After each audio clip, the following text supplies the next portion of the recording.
Hey skiers, I'm Jeff from skiessentials.com. And I'm Bob. How's it going? Bob and I are here today to talk about the new 2025 Kastle Paragon collection.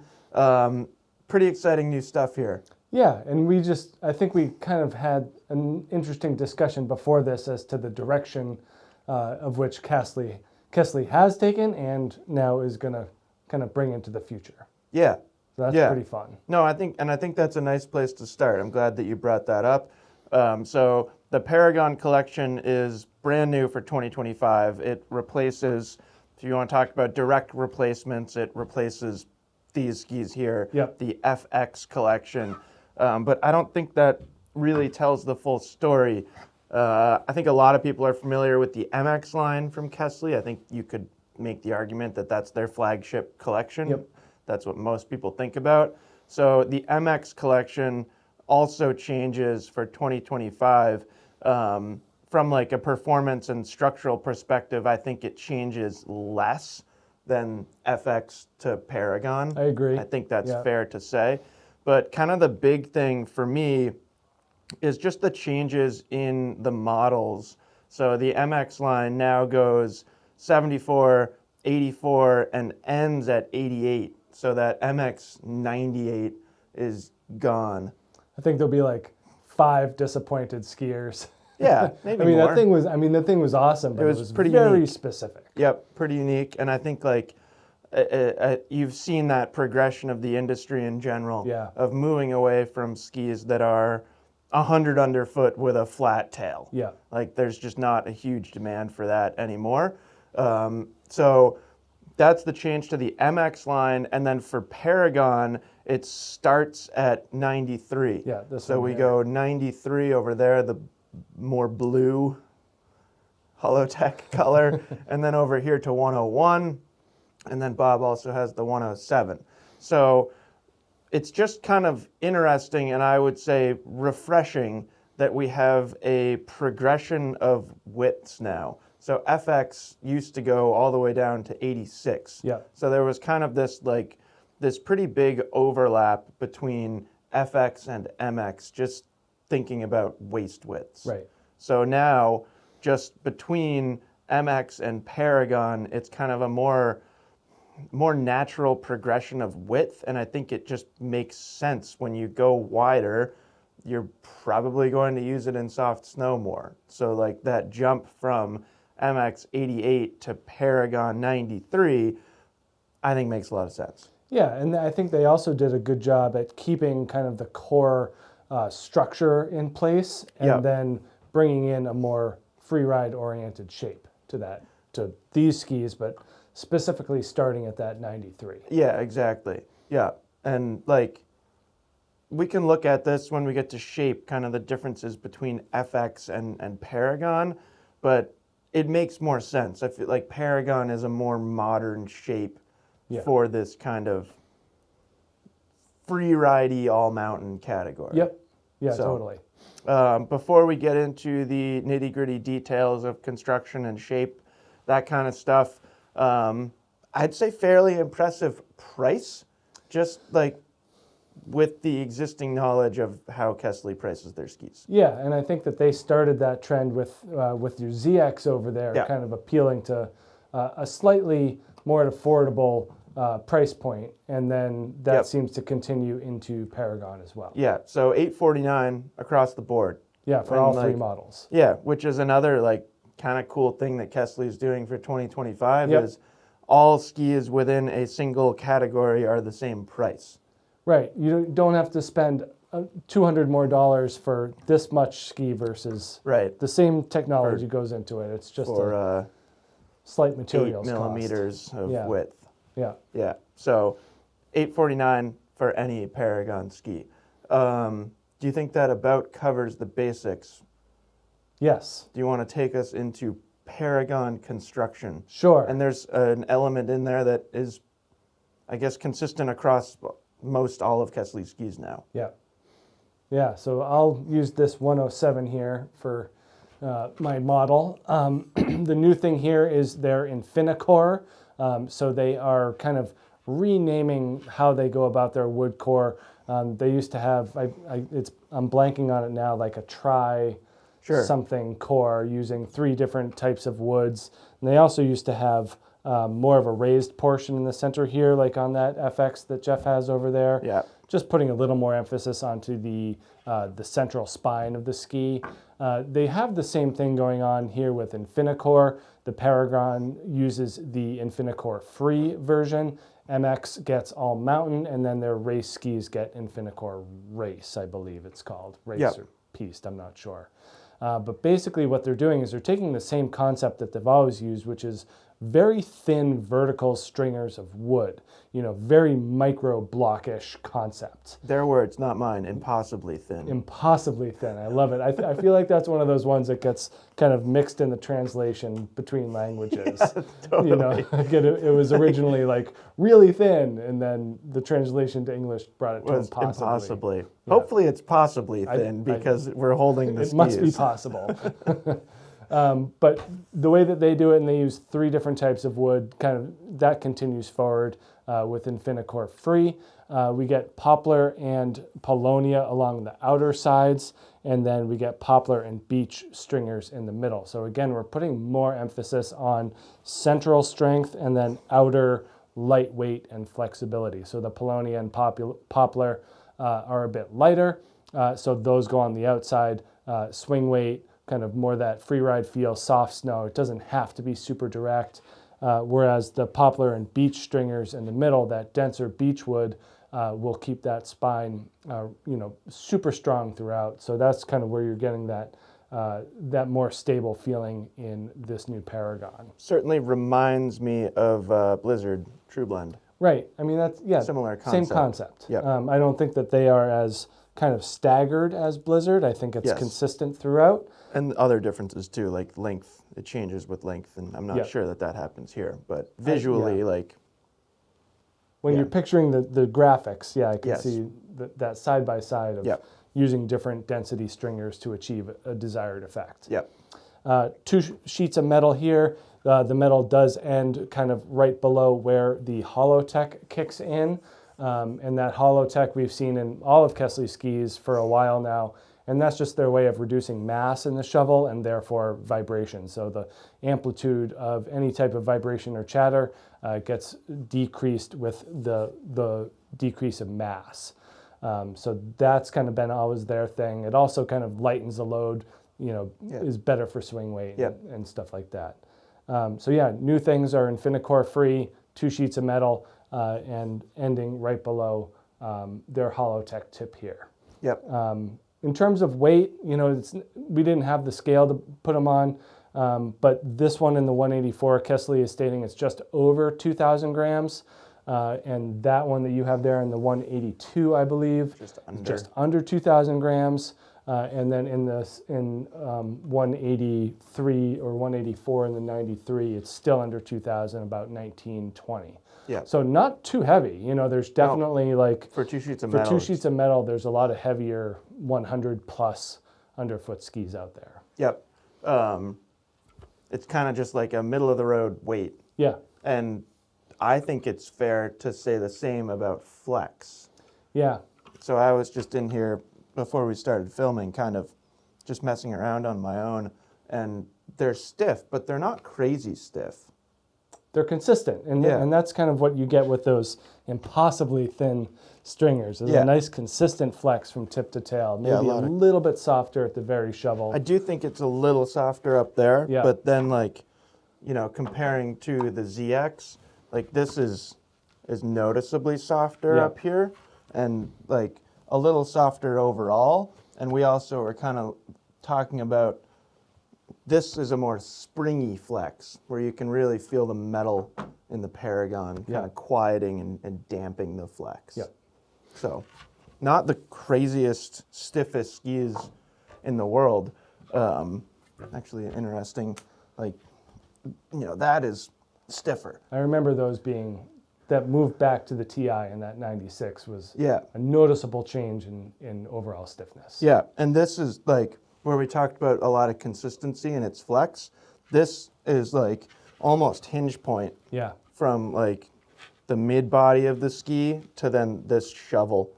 like that's considerably softer than the rest of the ski. Yep.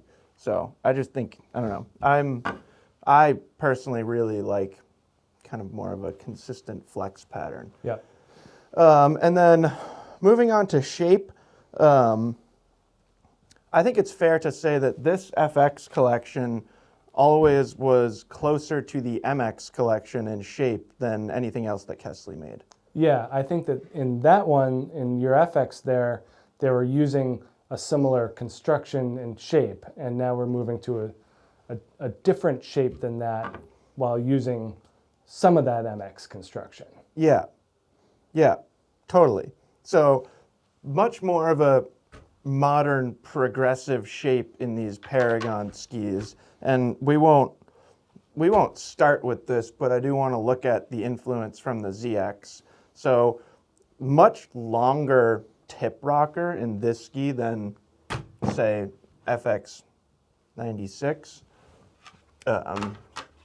Longer, more progressive, more splay, and then also true in the same sense with taper. So, you know, the widest point of the ski is down here now.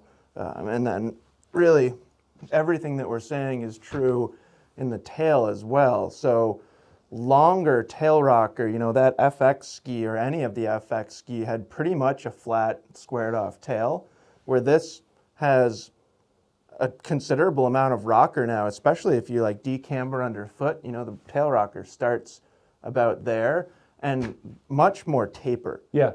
So that's like huge. And there's actually a nice amount of splay like right at the end here. So this is the Paragon 101. I have the ZX 100 next to me, and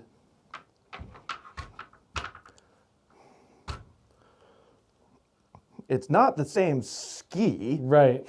It's built different, but it's pretty darn similar for shape. So I don't know if it's fair to say that the Paragon skis are exactly the same shape as the ZX skis, but you can certainly draw a lot of parallels between 92, 100, and 108, and 93, 101, and 107. If you look at all the dimensions, they're basically just off by 1 millimeter in every dimension between those kind of corresponding skis. So I'm not going to go ahead and say that it's exactly the same shape, but it is undeniably and 100% influenced by the ZX shape. I'll take it a step further. I'm 99% there that it's the same shape. Like my fingers can't tell, my eyes can't tell. They're supposed to be a centimeter apart. I think it's the one thing we agreed on is the Paragon actually looks like it has slightly more tail splay. I mean, even when they're stating that they're a centimeter apart, they still have the same turn radius at 18 meters and you're 182 there. Yeah. So I don't know. Can my fingers discern a 1 millimeter difference? We're going to have to get the lasers out for this one, I think. The micrometer? Yeah. So, you know, that's like the big change to shape is it is, to me, it's more of a modern freeride shape. It's a better soft snow shape than the FX ever was. Will there be people that are bummed that the FX is gone, that like they don't have this kind of flat tail freeride ski? Yeah, sure. I would say probably, like because it was kind of unique.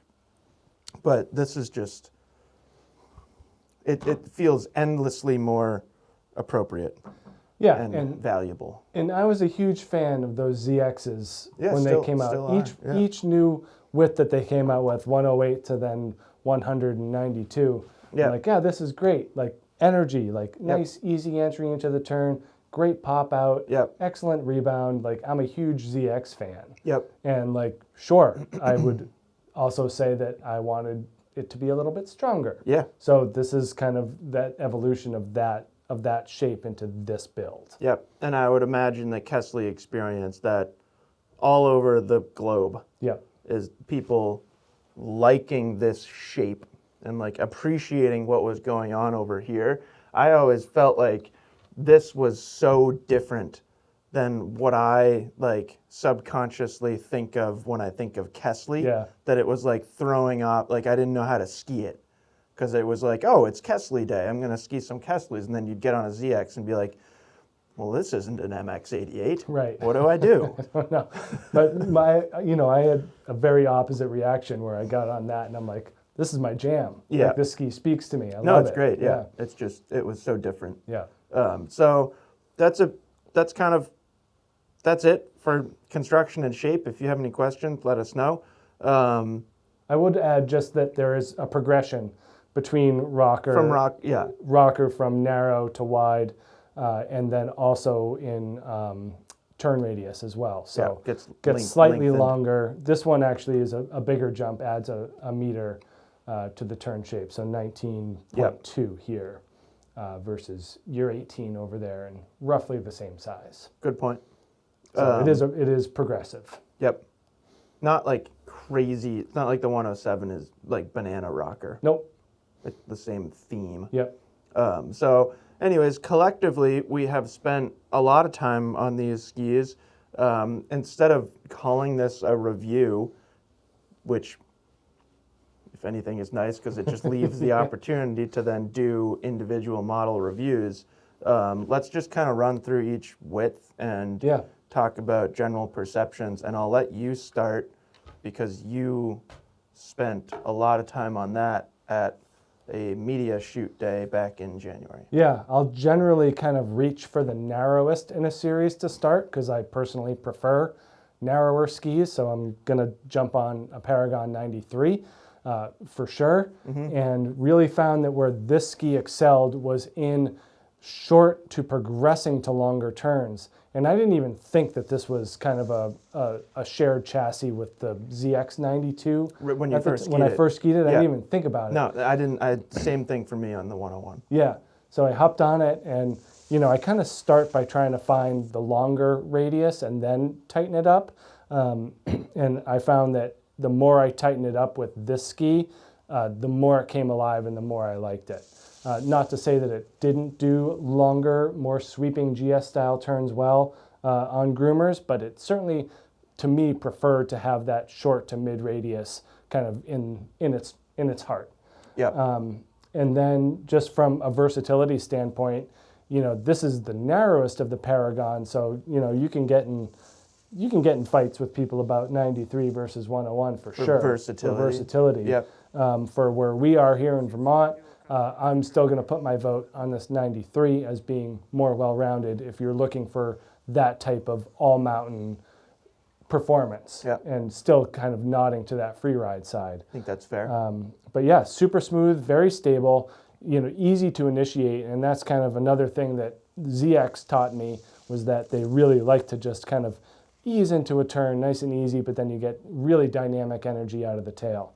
So love that about this Paragon 93 for sure. Yep. And that's kind of where I landed on it, was that ease of entry and then snappy energy. Yeah. So, and I think that, not to jump ahead, but as you get wider, that kind of progresses to the other side of the spectrum.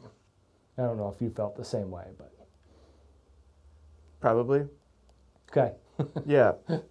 I think so. I think I'm on board with what you're saying. You had some interesting just kind of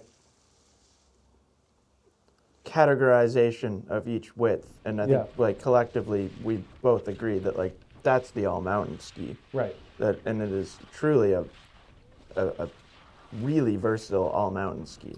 Yeah. I mean, it's definitely one of those ones that you don't have to think about. Totally. Like, the amount of performance you get, Yeah.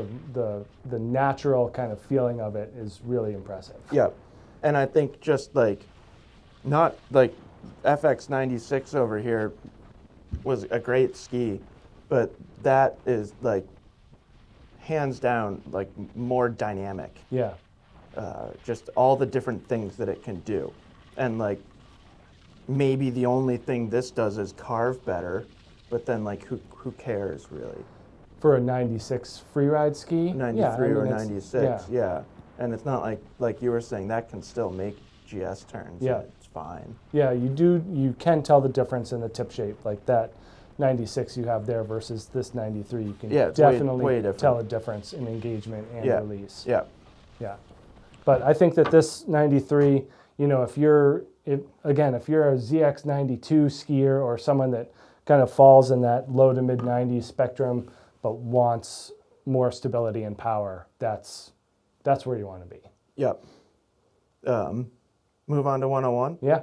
So the 101 to me it feels like kind of the like bread and butter of the Paragon collection. Yeah. And like, I feel like they're going to sell twice as many 101s as 93 and 107 combined. Yeah.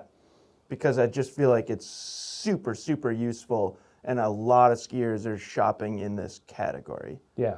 So it's definitely blurring the line between an all-mountain ski and a freeride ski, but it does that really well. Like, I was trying to think of a comparison, and like, they're very, very different, but just like mostly thinking about like how good the skis are overall, and like what I consider a broad appeal, which I'm like kind of forecasting here, is like it feels like a directional Rustler 10.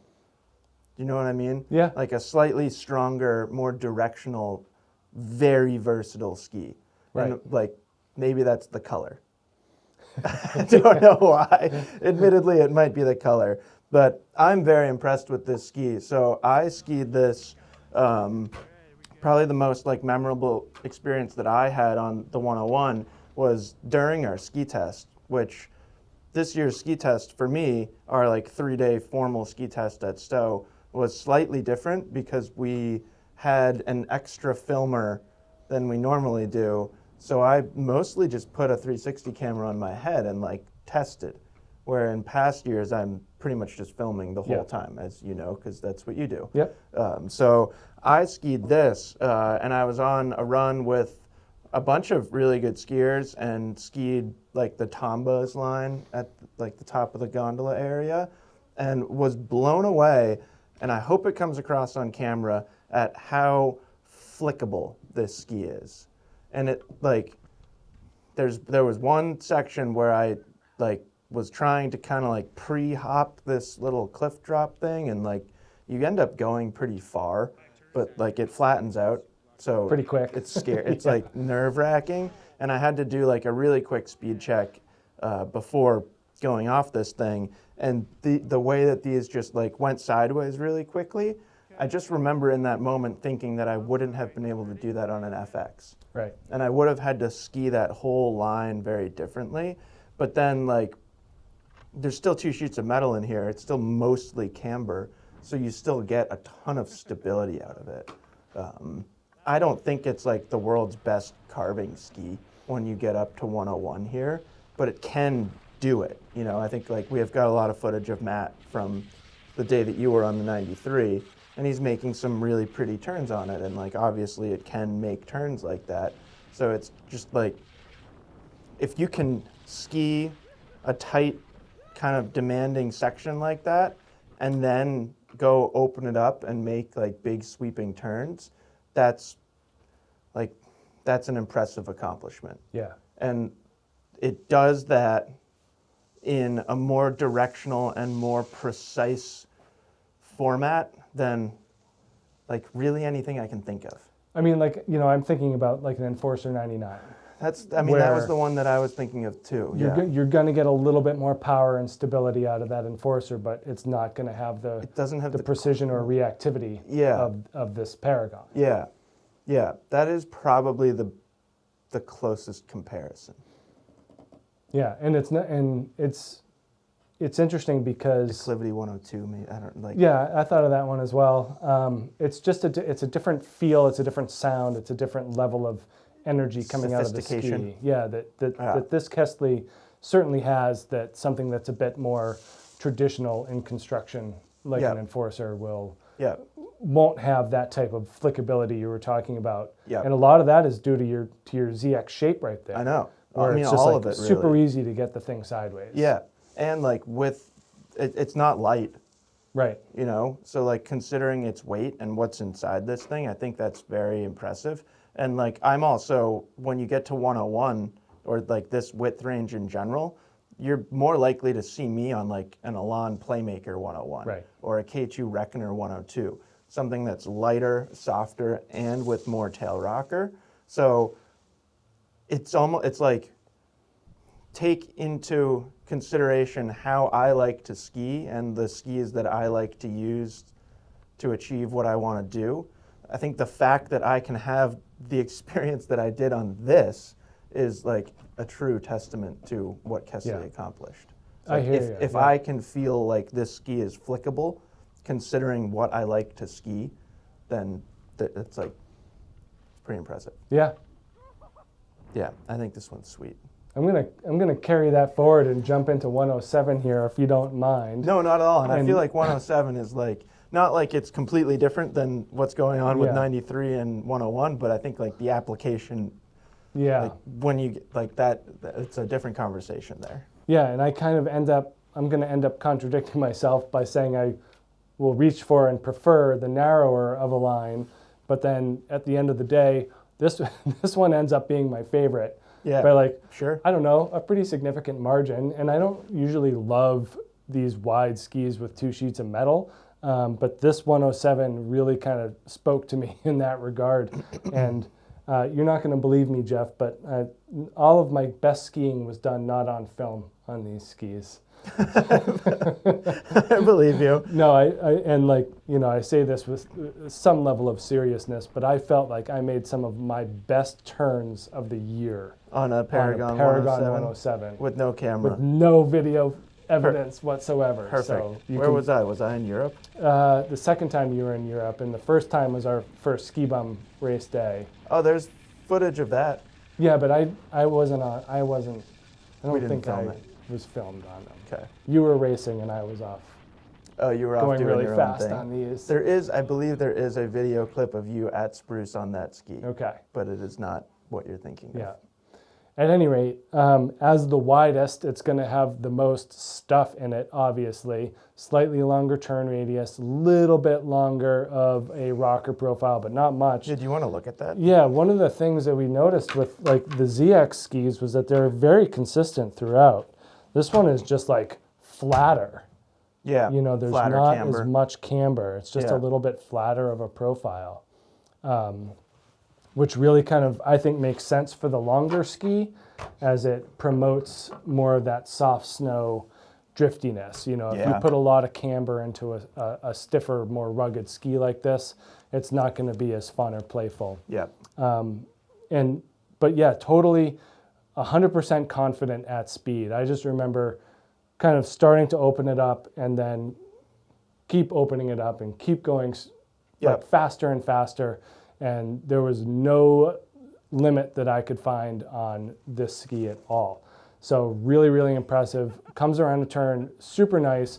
The spring day where you were in Europe and we were skiing on these, it was really nice, smooth, kind of softening spring snow. Yep. And so that was just full confidence too. So the conditions were right Pretty for ideal. the pickings too. Earlier in the season it was, a little bit of snow on top of hardpack, and then late it was just deep spring snow. And these things just crushed it all. I think that there is kind of that bigger mountain application here, which makes a lot of sense. Kind of that outgoing FX 106. Yep. Same type of mentality where it's meant to be in larger and more open terrain and opened up and skied at higher speeds. So, on paper, not much of a Vermont application for this ski, but I'm also not going to deny my my experience and my fondness for it. So I think if you're cool with having that type of wider platform on your foot and don't mind putting in a little extra work when you do have to make those tighter turns, this will be fine. But certainly on paper, it's better in wider spaces. I agree 100%. And so fun. Just a really, really pleasant ski experience for something that's just super high octane. It is quite high octane. Yeah. I don't find as much quickness on the 107 as the 101. No, you're definitely going to gonna have to work for it. Yeah. That's So, the key. Do you remember the Friday after our ski test? We skied. Vaguely. It was like a mini powder day. Yep. I think Matt skied a QSTX or Oh, yeah, something, yeah. and I skied that. Sure. And like, this is in the moment, I was not having much fun, and it didn't feel like a super valuable use of my time. In hindsight, it was extremely valuable. So our ski test is exhausting. Like Yeah. I wake up before 6 a.m. for 3 days straight and spend the whole day on snow, Yeah. and then have to go to some sort of après situation and then get home late and then have to charge cameras and then do it all over again Yeah. for 3 days. So I'm basically like a shell of myself on the Friday after our ski test, but there was snow and we went skiing, and like hopefully it looks bad. Me skiing that ski, I think down Hayride. Yeah, you were not pleased. No, and I was just like fully struggling. I remember and was now. just like, this Yeah. is like not fun. And I think I went in. I think Yeah. you guys took a third run, and I was like, I'm done. Yeah, you gave up and took your boots off. Yeah, exactly. So like, don't ski a Paragon 107 if you're like that. Yeah. And like, that might not make sense now that I'm thinking about what I just said. But like, if you're a less aggressive intermediate, don't even think about that thing, Yeah. because it's just not. It won't be fun. Yeah. And like, it does. I think it does. It asks for its speed, where like I wasn't. It was partly conditions. The conditions were like pretty darn challenging that day, and then it was a lot of just like personal fatigue. I was not willing to go fast. Yeah. And I feel like that ski sets itself apart a little bit from Paragon 101 and 93 in the sense that it does want to go fast. Yeah, I think that progression aspect comes back in where it's like Yeah. mid-level, Yep. getting faster, Yep. top speed. Yeah. So I it's, agree. It's again just kind of a Yeah. growing scale Yeah. of all things performance oriented. Yeah. Which like maybe could be counterintuitive Yeah. if you were just thinking about like width and like, oh, the wider one's gonna be more playful in soft Yeah. snow, and it's like that is true, but with that comes like a slightly different just mentality. And if you're that progressing skier that's looking for this, then you can get a ZX 108.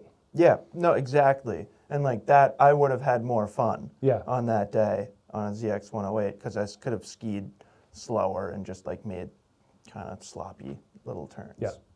So Yeah. that no, was I my like 107 lasting experience. You need was to- just yeah, like, oh you my gotta- God. You got to try again. But like, With fresh legs. yeah, give me a pair and send me out to Whistler Yeah. or Mammoth or somewhere that I know pretty well and can ski super fast on Yeah. open terrain. Then I would absolutely love it. Yeah, I think the mix of precision and power in this is really exceptional. Yeah, totally. So that's it. I don't have anything else to say. Do you? Not really. You know, Yeah. it's a wonderful line and Yeah. they're lovely skis. I think that the price is going to be pretty appealing. I think the price is awesome. I think it's like, it's a better, objectively, it's a better ski than FX, and Yeah. it's less expensive. Yeah. So like, you got to give some credit there. Yeah, no, they're awesome. And Yeah. yeah, this 107 was a special ski for me this year. Yeah, and totally feels like a Kastle. Not to take anything away from ZX, Yeah. but this still doesn't feel. That Like- wouldn't pass like the blindfold test. If Yeah. you put a blindfold on and ski Yeah, that, you'd be like, what are you on? You'd be Yeah. like, I don't know. I don't know. Like, yeah, a Liberty. something else. Yeah, but yeah, this feels Yeah. squarely like a Kastle. So let us know if you have any questions. I'm looking forward to at least spending more time on this guy. These don't belong to us; they belong to our Kastle rep. But maybe we just won't give them back for a while. We'll see what they say. Yeah. So yeah, let us know if you have any questions, and we'll talk to you soon. Bye.